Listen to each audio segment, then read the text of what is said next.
Madame, Monsieur, bonsoir et bienvenue. Voici les titres de l'actualité de ce vendredi. À Mbengue, dans la partie septentrionale du pays, une trentaine de cantines scolaires ont été approvisionnées en vivres, des vivres d'une valeur de 4 millions de francs CFA.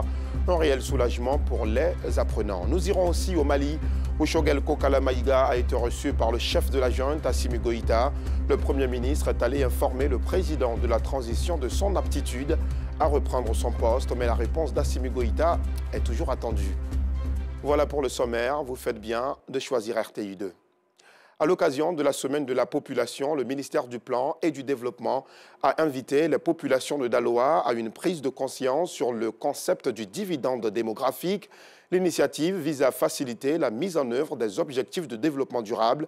Les différents acteurs du développement dans la région du Haut-Sassandra sont invités à participer activement au développement du pays en mettant en place des politiques qui prennent en compte la croissance démographique. C'est ce que nous expliquent Théodore Zouzou et Anissette Konan-Blessing. Échange entre autorités préfectorales et responsables de l'Office national de la population. Une rencontre d'explication des enjeux de la croissance démographique dans le développement socio-économique de la Côte d'Ivoire. Et cela après la mise en place du Plan national de développement PND. Objectif, mettre toutes les composantes de la région du Haut-Sassandra au même niveau d'information afin que chacun puisse contribuer efficacement au développement planifié par le chef de l'État. La question donc de la quête du dividende démographique préoccupe le haut sommet de l'État. Après donc la formulation donc, du plan national de développement, le PND qui a été adopté par le gouvernement, Madame le ministre du Plan du Développement nous a instruit pour que on vienne en région et qu'on échange avec les différents acteurs sur le concept du dividende démographique.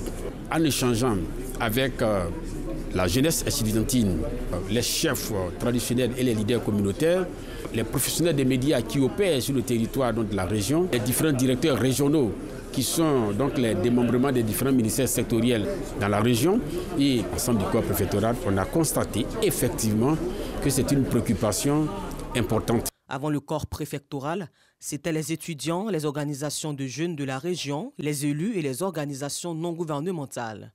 Des rencontres d'échange pour les outiller sur le concept de dividende démographique, comment capitaliser la trop forte proportion des jeunes et atteindre surtout les objectifs du PND. Nous avons échangé avec le corps préfectoral et je peux vous dire que je pars très satisfait dans la mesure où le concept de dividende démographique a fait l'objet de notre échange a été compris. Et nous savons dans ce pays qui est la Côte d'Ivoire comment le corps préfectoral aide à faire en sorte que ce que l'État veut, que ces choses-là se fassent dans les différentes localités, là où ces personnalités sont représentées. Je me réjouis d'avoir pris part à cette activité qui nous a permis d'être suffisamment informés sur un concept majeur, celui du dividende démographique, qui se présente véritablement comme une chance pour le plein développement de notre pays. J'apprécie vraiment au plus haut niveau cette semaine de la population à Daloa, parce que ça nous a permis de saisir les enjeux de ce que le concept dividende démographique. Dividende démographique, sans explication, on n'y comprend pas grand-chose. Mais avec ce qui vient de se passer, nous avons tout compris. Et surtout la mission qui est la nôtre en tant qu'autorité administrative. La semaine de la population à Daloa a permis à tous les acteurs de la région de prendre conscience des défis et enjeux à dimension démographique du développement socio-économique. À présent, cette action de solidarité des filles et fils de Mbengue dans le nord du pays. Face aux ruptures de stock en vivres dans les cantines scolaires, ils font un don évalué à 4 millions de francs CFA. Un grand soulagement pour les écoliers dont les parents sont constamment occupés par les travaux champêtres. Des écoliers obligés de manger à midi dans les cantines scolaires. Nous, Sangaré, Gilles Tonien, Ami Koulibaly. Il est 12h à Mbengue, localité située dans la région du Poro au nord de la Côte d'Ivoire. En file indienne, ces élèves de l'école primaire publique Ngolo Fatogoma se dirigent à la cantine scolaire pour le déjeuner. Parmi eux, Aminata et Daouda, respectivement en classe de CE2 et CM1. À midi, maman n'est pas à la maison. Donc moi, je préfère rester ici pour manger. Au lieu de partir à la maison, je suis très heureux de rester à l'école ici. Si je mange à la cantine après pour bosser mes leçons. Dans cet établissement primaire public, ils sont nombreux ces élèves qui prennent leur repas à la cantine. 25 francs CFA, c'est la somme déboursée par chaque élève pour accéder au plat de la cantine. Thiomora Konaté est la responsable de la cantine. Selon elle, ce sont en moyenne 75 kg de riz préparés chaque jour pour les élèves. Le matin, d'abord, quand je viens, je passe dans les classes et vois les maîtres, les tenants de classe. J'ai les cahiers de cantine que je donne aux maîtres dans les différentes classes. Chaque maître doit encaisser la cantine chaque matin d'abord. Il vient, s'il finit d'encaisser, il vient me verser le nombre de rationnaires. Il peut arriver qu'il y a un maître qui est permissionnaire. Ces enfants, il ne peut pas rester sans manger. C'est moi, maintenant, je me déplace pour aller encaisser leur argent de la cantine. C'est en fonction des rationnaires qu'on calcule le nombre de kilos qu'on a préparés. La forte demande occasionne souvent des ruptures de stock. Chez nous, à l'école, en tout cas, les enfants mangent beaucoup à la cantine. Donc ça fait qu'il y a les parents qui sont dans les campements, ils ne sont pas en ville ici. Les enfants sont chez les tuteurs, donc ils sont obligés de donner l'argent aux enfants pour qu'ils puissent manger à la cantine pour rester midi à l'école. Donc le riz souvent, en tout cas, manquant de riz souvent, on a reçu du riz. Comme la cantine scolaire de l'école primaire publique Ngolo Fatoguma, la plupart des cantines du département de Mbengue sont confrontées aux mêmes difficultés d'approvisionnement en vivres. Pour trouver une réponse aux besoins en vivres, les filles et fils de Mbengue ont décidé de conjuguer leurs forces. Estimé à 4 millions de francs CFA, le don des fils de Mbengue aux cantines de la localité est composé de sacs de riz, de bidons d'huile, de sacs d'oignons, de boîtes de tomates et de sardines. Le député maire a lancé un appel à tous les cadres, tous les enfants, tous les fils de Mbengue pour qu'ils viennent en aide à nos enfants. C'est ce qui a motivé cette cotisation. Les gens ont répondu favorablement. Une initiative saluée par le chef de la circonscription de l'enseignement préscolaire et primaire du département. C'est un ouf de soulagement. Voir des communautés accompagner l'État dans ces initiatives, je crois bien que vraiment c'est salutaire. Il faut dire vraiment merci au député maire et à son équipe et que vraiment Dieu les fortifie. Mbengue compte 36 cantines scolaires réparties dans l'ensemble du département.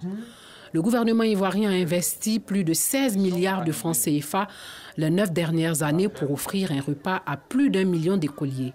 Un programme qui contribue à l'élimination de la faim, de la malnutrition en milieu scolaire, au maintien des taux de fréquentation et à l'accroissement des taux de réussite des élèves. Il permet aussi de stimuler la production agricole locale et améliorer les revenus des groupements de femmes liés aux cantines scolaires. Voilà une action salutaire qui, nous l'espérons, sera reproduite, inspirera d'autres dans les autres régions du pays. Les forces de l'ordre et de sécurité ont été formées aujourd'hui aux techniques de secourisme. Cette formation a pour but d'outiller chaque membre du corps à intervenir avec efficacité, mais aussi professionnalisme en cas d'urgence. Le séminaire a été organisé par l'Association des secouristes professionnels de Côte d'Ivoire et c'est la caserne de la cité BAE de Yopougon qui a abrité la formation. Au reportage. À l'approche des fêtes de fin d'année, les cas d'accidents sont récurrents. La population civile n'est pas à l'abri de ces accidents. Pour les secouristes professionnels de Côte d'Ivoire, prévenir les dérives susceptibles de causer la désolation est un impératif. Ils sont donc en action. Avant d'éventuelles interventions sur le terrain, ils se forment pour maintenir et garantir une synergie d'action entre les forces de l'ordre et de sécurité, toutes tendances confondues. Des opérations de techniques d'intervention rapide sont enseignées à la caserne de la cité des BAE de Yopougon. C'est une formation qui vient à point nommé, puisque notre mission régalienne même, c'est de faire le sauvetage en mer. On ne peut faire du sauvetage que lorsqu'on a des rudiments nécessaires, lorsqu'on sait poser des gestes adéquats pour sauver une vie humaine. Ils doivent connaître comment protéger, comment alerter et comment secourir. Donc cette formation, ils ont appris beaucoup de gestes, ils sont prêts à intervenir devant n'importe quel cas, ils sont opérationnels actuellement. Cette formation a de nombreux avantages, celui de sauver des vies. Les forces de la sécurité que nous avons choisies sont toujours en première ligne. Et c'est ceux-là même qui sont aujourd'hui face aux grands bandits. Et aujourd'hui, à nos frontières, vous voyez que le djihadisme, le terrorisme s'est répandu. Avec ces accidents, ces traumatismes balistiques et autres, qu'est-ce qu'on peut faire? Si ce n'est que leur montre que les gens se prennent secours afin qu'ils puissent intervenir au cas où. Une initiative saluée par le représentant du directeur de l'Office national de la protection civile. Du directeur général de l'Office national de la protection civile nous a instruit de venir soutenir les secouristes professionnels. Parce que le travail qu'ils font, c'est une mission régalienne de l'État, c'est-à-dire la vulgarisation du secourisme au sein de la population ivoirienne. Pour assurer la sécurité des personnes en période des fêtes de fin d'année, les initiatives sont multipliées par le Collège de forces de l'ordre et de sécurité. Cette année, ce sont 3000 forces de l'ordre qui sont mobilisées pour la cause. Sachez également que l'Ivoirien Jean-Claude Cassibrou a été officiellement installé dans ses fonctions de gouverneur de la Banque centrale des États de l'Afrique de l'Ouest. Il remplace à ce poste un autre Ivoirien, l'actuel vice-président de Côte d'Ivoire, Tiemoko Meiliet Koné, nommé le 19 avril 2022. Ancien ministre de l'Industrie et des Mines, Jean-Claude Cassibrou est titulaire d'un doctorat PhD en sciences économiques et d'une maîtrise MBA en finance de l'Université de Cincinnati, c'est dans l'Ohio aux États-Unis, et d'une autre maîtrise de l'Université nationale de Côte d'Ivoire. La 4e édition du concours de beauté Miss Ivoire Culture est lancée. Plus qu'un simple concours de beauté, cet événement culturel met en exergue les talents culinaires et la maîtrise des langues maternelles des candidates. Un lancement au siège de l'UNESCO à Abidjan sous le thème très interpellateur de la lutte contre les grossesses précoces en milieu scolaire. Yacouba Koulibaly, Anicette Konan-Blessing. Sur les 18 candidates en lice pour la 4e édition du concours Miss Ivoire Culture, 4 d'entre elles ont répondu présentes ce mardi 22 novembre à la cérémonie de lancement. Consciente des enjeux, la porte-parole des candidates indique les défis à relever. Montrer au monde entier que la culture ivoirienne est une culture qu'on peut valoriser, qui peut aller loin. D'abord, savoir préparer, connaître talent paternel ou maternel, connaître les traditions de chez toi, la coutume de chez toi. Une occasion pour Morissette Kwasi, l'organisatrice principale, de lancer un appel. En tant que jeunesse ivoirienne et africaine, c'est juste de s'habituer, de s'adapter à nos cultures en fait.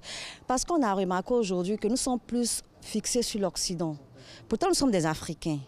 Et nous avons le droit quand même d'aller un peu au village, connaître comment vivaient avant nos parents en fait, nos ancêtres, tout ça. C'est ce qu'on peut dire aujourd'hui à nos autorités, de vraiment se focaliser sur la culture. Une initiative saluée par la représentante de l'UNESCO, partenaire du concours Miss Ivoire Culture. Miss Ivoire Culture épouse les idéaux de l'UNESCO. Nous sommes dans un monde interconnecté et la plus-value de chaque pays, de chaque communauté, c'est de promouvoir son patrimoine culturel. L'ancrage que Miss Ivoire Culture a accepté de mettre en valeur, et vraiment nous avons adhéré à ces idéologies. La 4e édition du concours Miss Ivoire Culture est placée sous le thème de la lutte contre les grossesses précoces en milieu scolaire.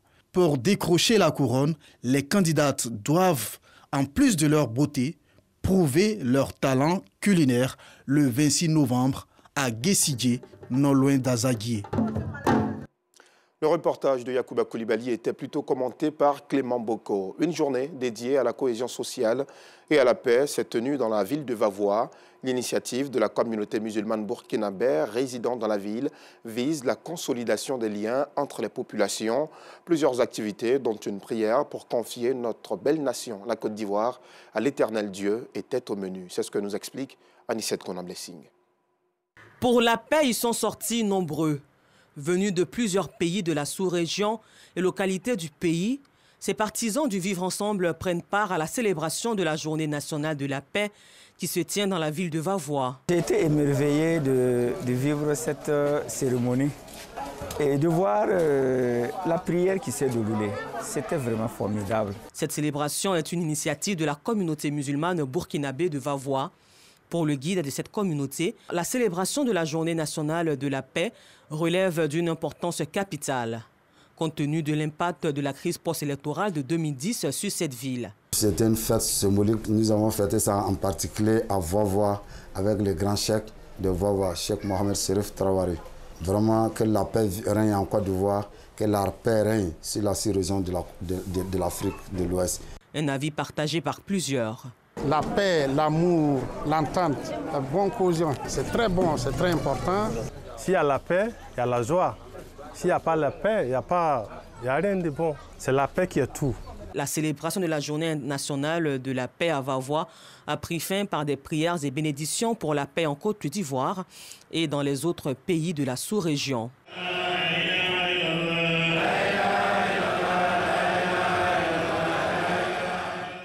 De la religion au football, il n'y a souvent qu'un seul pas, puisqu'il faut prier énormément pour espérer remporter de grandes compétitions. Eh bien, le comité d'organisation de la Coupe d'Afrique des Nations 2023 se renforce. De nouveaux présidents de commission viennent de prendre fonction. Une passation de charge s'est tenue le mercredi dernier au siège du COCAN à Marcory. Samuel Metch, Keniboa, Frédéric Edia. Idriss Yassine Diallo, le président de la Fédération ivoirienne de football, est désormais le premier vice-président du comité d'organisation de la CAN 2023, chargé de la commission marketing et hospitalité, puis celle des télécommunications et médias. Malik Toé et Adou Bernard Ongouan, tous deux de la FIF, occupent respectivement les postes de président de la commission organisation des compétitions et de président de la commission billetterie. Nous venons avec l'humilité de celui qui ne sait rien, mais avec la volonté de celui qui veut bâtir pour son pays. Et par rapport à ça, on a besoin de toutes les compétences et de toutes les bonnes volontés. Nous sommes là pour travailler pour la Côte d'Ivoire, pas pour nous-mêmes. Donc je me mettrai à sa disposition pour que, comme on le dit, cette CAN soit la plus belle CAN jamais organisée. Tout en félicitant les sortants pour le travail abattu au sein de l'institution, le président du COCAN a souhaité la bienvenue aux nouveaux membres. Le Premier ministre a reçu les équipes sortantes. Il a situé le contexte dans lequel ce changement se fait et il a surtout souhaité que cela se fasse dans la continuité. Parce qu'il y a plusieurs attentes. L'attente de la CAF, à qui appartient l'événement. L'attente du Monsieur le Président de la République qui a souhaité que la Côte d'Ivoire l'organise. L'attente du peuple ivoirien qui veut être toujours au sommet. Et l'attente du continent africain qui sait que quand la Côte d'Ivoire s'engage dans un événement ou dans une action, elle représente dignement le continent africain. Rappelons que le COCAN est passé de 13 commissions techniques à 9, selon une directive de la CAF. Pour rappel, la Coupe d'Afrique des Nations en 2023 se tiendra ici même en Côte d'Ivoire à partir donc de janvier 2024 pour finir à février 2024. Dans le reste de l'actualité, au Mali, Choguel Kokala Maïga a été reçu par le chef de la junte, Assimi Goïta. Le Premier ministre est allé informer le président de la transition de son aptitude à reprendre son poste. Assimi Goïta n'a donné aucune réponse. Enfin, sa réponse est toujours attendue. Pour rappel, Choguel Maïga a été victime d'un accident vasculaire cérébral en août dernier et a été hospitalisé. Son intérim est depuis assuré par le colonel Abdoulaye Maïga, ministre et porte-parole du gouvernement de la transition malienne. Les autorités brésiliennes ont annoncé que l'attaque d'une école a fait au moins 3 morts et 11 blessés. L'attaque s'est déroulée dans l'État d'Espírito, dans le sud-est du Brésil. Le président Lula qualifie cette attaque de tragédie absurde, exprime sa solidarité aux familles des victimes et soutient le gouverneur de cette partie du pays pour une enquête. C'est la fin de cette édition préparée par la rédaction et nos équipes techniques. Vous voudriez bien me recevoir chez vous tout le week-end. Excellente soirée. À demain, si Dieu le veut.